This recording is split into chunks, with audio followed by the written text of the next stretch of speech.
Netflix nous a dévoilé de nouvelles images pour la saison 2 de One Piece et en vrai, je suis assez content de découvrir ça avec vous. N'hésitez pas à partager vos avis, je suis très content de découvrir ces images. Alors il n'y avait pas de réaction de trailer, bien que les réactions de trailer et de bande-annonce reviennent, mais j'avais pas pu la faire parce que j'étais en vacances, il me semble, quand le trailer était arrivé, donc c'était en plein mois d'août, donc je pouvais pas le faire. Mais là, je vais vous présenter les affiches, les posters et les images que Netflix nous a présentées concernant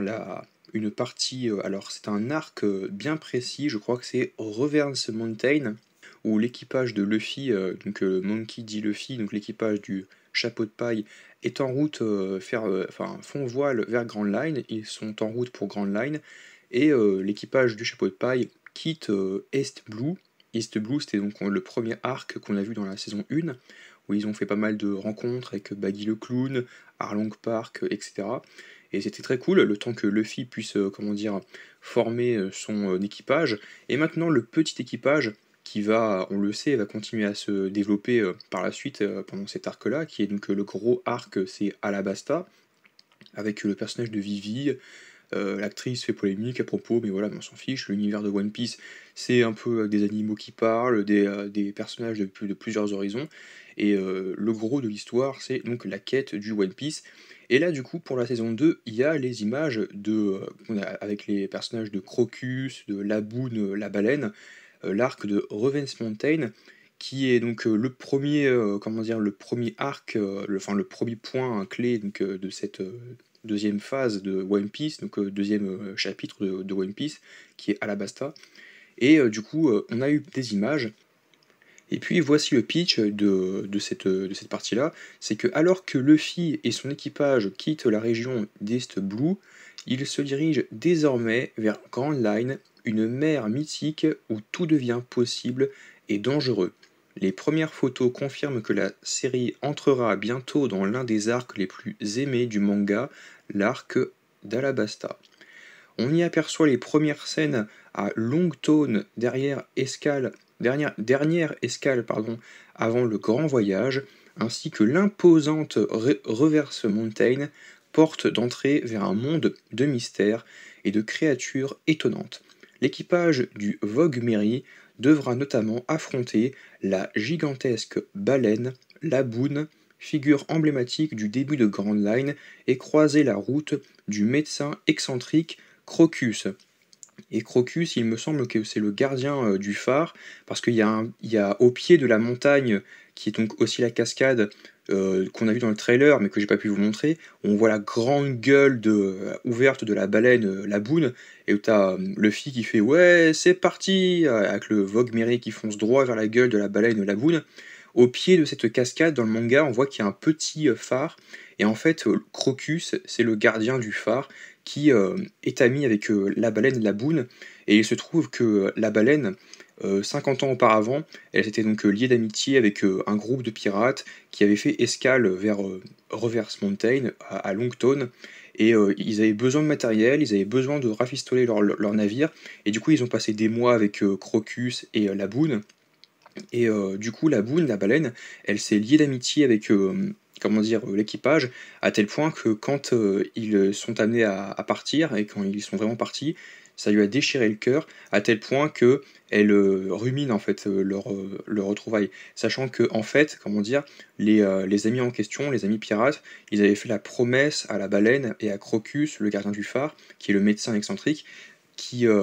allaient revenir. Et Luffy fait la même promesse à la fin, et après je sais pas s'il revient. Il y a tellement de personnages, c'est comme Dragon Ball, il dit ouais je reviendrai, et au final il revient pas voir Sally, et Franky numéro 8, ouais je reviendrai ou pas, bah après ou pas je reviens, mais c'est pareil dans One Piece avec le Luffy. Et du coup bah en fait elle est tellement désespérée qu'elle se cogne la tête, elle bute sa tête contre la colline, la roche, ce qui fait que son visage, enfin sa tête, est pleine de cicatrices, et, euh, et du coup elle va en finir par rencontrer Luffy qui va, lors de son passage sur Grand Line, et elle va être un peu une sorte d'obstacle. Et moi j'aime bien ce passage-là parce que ça me fait c'est un peu, c'est un passage qui m'a un peu remué dans le manga, même si tu dis: «Ouais, mais c'est une baleine, on s'en fiche, il y a plein de personnages», voilà, ouais, mais ça m'a un peu marqué. Autant il y a pas mal de petits arcs qui ne m'ont pas marqué ou que j'ai oublié ou que j'ai pas aimé, autant, celui-ci, j'ai quand même bien aimé. Et pour revenir sur les images, déjà on voit l'espèce d'affiche avec la boune, la baleine, et au centre, au pied de One Piece, on voit donc le Vogue Mary. Elle ouvre grand la bouche, un peu comme dans le manga. Mais le manga, il y a aussi cette case qui est assez cool, où effectivement on voit le bateau donc, descendre jusqu'à la boune, qui a la tête hors de l'eau, qui, même si elle a un œil comme les chevaux, un œil à gauche et à droite, contrairement à nous qui avons les yeux bien, comment dire, sur la même face de notre visage, qui regarde en l'air, qui a le visage en l'air, et c'est pas tout à fait la même pose ni dans la bande-annonce, mais là elle a vraiment la gueule ouverte, et le bateau est prêt à rentrer dans la bouche, dans sa bouche. Sachant que c'est assez bizarre parce que dans la bouche, effectivement, de la boune, il y a effectivement on se croirait dans un monde un peu bizarre, effectivement, où c'est pas comme Pinocchio et Geppetto où vraiment ils sont obligés donc de se faire un radeau et puis de allumer une lampe pour voir ce qu'il y a dans le ventre de la baleine. Non, non, t'as l'impression qu'il y a une petite île là où vit Crocus, parce que Crocus est l'ami de la boune, encore une fois, et voilà, il explique l'histoire, il remet les choses dans leur contexte, etc. Donc là, j'ai pas grand chose à dire, on sait que ça arrive pour 2026, on a eu aussi donc l'extrait, il y a déjà pas mal de temps de Chopper, oui, il y a cette image où il y a un tonneau, enfin, là où on est sur l'espèce de fameux petit bout de terre où il y a Crocus qui rencontre l'équipage du chapeau de paille avec Roronoa Zoro. À côté, donc, il y a Sanji, Nami, et puis bien sûr, tout au bout, dans son coin, il y a Usopp qui a son petit verre à côté. Et oui, donc il y a le phare, ils sont vraiment au pied du phare, on voit qu'ils sont au pied du phare, il y a de belles fleurs. C'est il arbore le même look qu'il y a dans le manga, Crocus, donc c'est assez cool. On le voit, je vais vous le mettre sur la miniature. Et puis, oui, il y a le petit parasol. Alors, je me rappelle plus s'il y a vraiment le parasol. Euh, et oui, il a son parasol. Et en fait, pour résumer, Crocus, c'est un petit peu l'équivalent de Tortue Géniale dans le manga One Piece. C'est-à-dire que c'est le vieil ermite qui est sur son île, mais qui n'est pas avec des tortues, mais qui est avec une baleine, voilà, qui en gros est là, et qui explique l'histoire à One Piece, enfin à Luffy. Luffy qui est particulièrement touché par l'histoire et qui promet à la Boune de revenir pour qu'elle puisse prendre sa revanche, parce qu'à un moment donné, ils se confrontent, et il y a match nul, on comprend dans le manga, et du coup, après, il dessine, comme on l'a vu sur la miniature, l'emblème du chapeau de paille, donc la tête de mort avec les os et puis le chapeau de paille. Et il dit: «Ah, on pourra avoir un match retour, mais je reviendrai plus tard». Mais sauf que ça fait des années, enfin en tout cas ça va faire peut-être 30 ans depuis le début du manga, mais peut-être que pour les personnages il s'est passé 10 ans, donc t'en sais rien. Donc ouais, il y a une boîte, une sorte de caisse à outils, enfin après c'est un médecin il me semble, donc je vois pas trop ce que je pourrais dire d'autre, c'est magnifique, c'est contemplatif, et puis, enfin pas tellement contemplatif, mais c'est quand même cool, franchement pour les fans, d'avoir ces images. Crocus qui a son journal, comme dans le manga, on peut lire Alabasta princesse, donc il y a la princesse d'Alabasta, donc Vivi, mais je vais pas vous dire plus, Vivi, d'ailleurs en plus il rencontre des personnages euh, de l'organisation Baroque Works, donc là je m'adresse effectivement à ceux qui connaissent le manga, qui vont croiser la route du chapeau de paille, et puis après il va y avoir des scènes un peu bizarres, ça va être l'aventure. Et du coup on a donc Alabasta, la princesse d'Alabasta a volé, donc elle est recherchée du coup, on recherche la princesse, et là tu as Crocus avec ses fameuses lunettes, qui est dans une espèce de petite cabane, dans sa petite maison à lui, donc le gardien du phare qui est ami avec la baleine, c'est assez cool. Et enfin celle-ci, c'est celle que j'aime bien, c'est Luffy qui est sur la côte et qui voit de loin la baleine avec toutes les cicatrices qu'elle a à force de se cogner, de buter contre les parois, enfin contre la roche, tellement elle rumine, elle est désespérée, enfin elle est triste parce elle se sent un peu délaissée, abandonnée, elle se pose la question, ouais, est-ce qu'ils se souviennent de moi, est-ce qu'ils vont revenir me voir un jour, mes amis? Mais après, la Crocus, mais bon, Luffy, lui,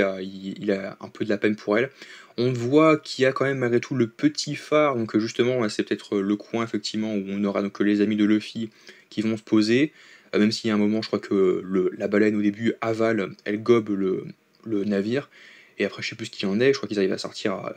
donc avec les vents je crois, mais en même temps ouais, si elle sort pas par les vents, où est-ce qu'ils sortent, voilà.